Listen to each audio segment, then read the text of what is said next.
আসলে আমরা কোনো শান্তিপূর্ণভাবেই আমরা প্রোগ্রাম করে যাচ্ছি। আমরা প্রতিবাদ জানাচ্ছি তাদের কাছে যতক্ষণ পর্যন্ত তারা সমাধানে না আসে। আর ককটেল বিস্ফোরণের মধ্য দিয়ে আসলে তারা এই শান্তিপূর্ণ প্রতিবাদকে আসলে ব্যাহত করার জন্যই তাদের একটা ষড়যন্ত্র। তারা আমাদেরকে ছত্রভঙ্গ করার জন্যই মূলত ককটেল বিস্ফোরণের মতো ঘটনা ঘটাতে পারে। আচ্ছা, আপনাদের একটা জাতীয় প্রোগ্রাম আছে খুব সম্ভবত 1 তারিখ বা 3 তারিখ।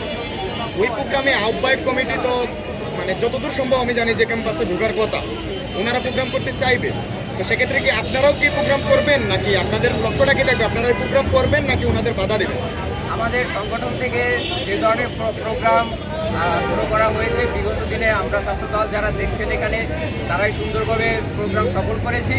1 তারিখেও যদি আমাদের প্রোগ্রামে যে কর্মসূচি দেওয়া হবে আমরা শান্তিপূর্ণভাবে সেটাকে প্রোগ্রাম সফল করবো। ওনারা যদি আসতে চায় তাহলে তখন সেক্ষেত্রে ওনারা কি প্রোগ্রাম করতে পারবে? ওরা আসবে কি আসবে না সেটা আসলে আমরা এখনো জানি না যে ওরা আদৌ আসবে কিনা। কমিটি গঠন করার পরে ওরা এখন আসবে।